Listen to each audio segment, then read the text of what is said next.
Ruang lingkup ekonomi Islam dan persoalan ekonomi. Ekonomi Islam merupakan ilmu yang mempelajari perilaku ekonomi manusia yang perilakunya diatur berdasarkan aturan agama Islam dan didasari dengan tauhid, sebagaimana dirangkum dalam rukun iman dan rukun Islam. Ekonomi Islam dalam penerapannya berdasarkan atas nilai dan prinsip terdapat dalam Al-Quran dan Hadis. Nilai dan prinsip tersebut pada gilirannya akan membimbing masyarakat untuk mengolah perekonomian secara syariah atau tidak bertentangan dengan ajaran Islam. Dalam hal ini, seperti penekanan ilmu ekonomi, yaitu bagaimana Islam memberikan pandangan dan solusi atas berbagai persoalan ekonomi yang dihadapi umat manusia secara umum. Ekonomi Islam bertujuan agar dapat terpenuhinya semua kebutuhan manusia, bukan hanya satu orang, melainkan semua umat manusia di muka bumi ini. Agar supaya mencapai kesejahteraan sosial, norma-norma seperti ini sangat berkaitan dengan tanggung jawab manusia terhadap Allah Subhanahu wa Ta'ala. Dalam hal ini, posisi Islam dalam ekonomi yaitu untuk memenuhi kebutuhan dasar anggota masyarakat, dan masyarakat tidak boleh melakukan pemborosan, baik itu masyarakat ataupun individu, karena dilarang oleh Islam. Islam juga memberikan jaminan sosial yang didasarkan pada dua basis doktrin ekonomi Islam.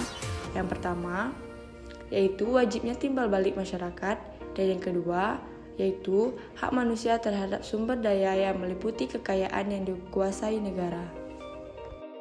Dasar-dasar ekonomi Islam. 1. Al-Iman. Diharapkan umat muslim akan memenuhi bahwa sebuah sistem ekonomi Islam adalah cabang filsafat hidup menuju ke Allah, bukan jalan yang dibuat oleh manusia. 2. Dasar khalifah. Dasar khalifah ini berarti bahwa semua manusia di bumi ini adalah wakil Allah. 3. Dasar keadilan, keseimbangan, dan keadilan dimaksud adalah keseimbangan antara kebutuhan materi dan rohani, keseimbangan kepentingan individu dan masyarakat, seimbang dalam sikap berlebihan dan hemat dalam memakai harta benda. Alasan-alasan perlu adanya ekonomi Islam sebagai berikut. 1. Dalam Al-Quran dan Sunnah, banyak informasi yang jelas mengemukakan pokok-pokok perekonomian. Informasi ini bisa dijadikan sebagai postulat. 2. Demikian berlaku pada tindakan dan pekerjaan kita sehari-hari. Di sini diperlakukan akhlakul karimah. Ilmu ekonomi umum tidak dapat menjelaskan mengapa riba itu dilarang, mengapa warisan dan perkawinan itu diatur sedemikian rupa, sehingga membantu pemerataan pendapatan atau kekayaan di kalangan masyarakat Islam. 3. Sudah banyak sekali ilmu yang tumbuhkan dari khazanah Islam sendiri kemudian berkembang bersama zamannya. Paradigma ekonomi Islam dalam pengembangan ekonomi umat. Paradigma sistem ekonomi Islam terbagi menjadi dua. Pertama, paradigma umum, yaitu akidah Islamiyah yang menjadi landasan pemikiran bagi segala pemikiran Islam seperti ekonomi Islam, sistem politik Islam, sistem pendidikan Islam, dan sebagainya. Kedua, paradigma khusus, yaitu sejumlah kaidah umum dan mendasar dalam syariah Islam yang lahir dari akidah Islam secara umum menjadi landasan bangunan sistem ekonomi Islam. Paradigma khusus ini terdiri dari 3 asas atau pilar, yaitu pertama, kepemilikan, al-milkiyah, kedua, pemanfaatan kepemilikan, tasawufi al-malkiyah, dan ketiga, distribusi kekayaan kepada masyarakat melalui mekanisme syariah. Solusi alternatif ekonomi Islam dalam menjawab persoalan ekonomi umat.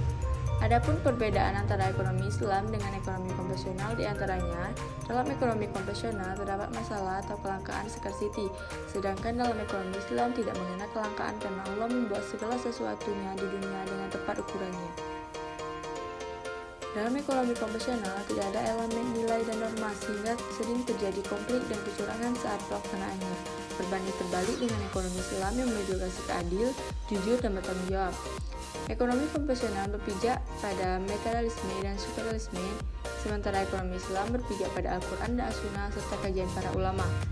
Ekonomi Islam menguntungkan semua pihak termasuk masyarakat kecil, sedangkan ekonomi konvensional hanya menguntungkan pihak tertentu saja.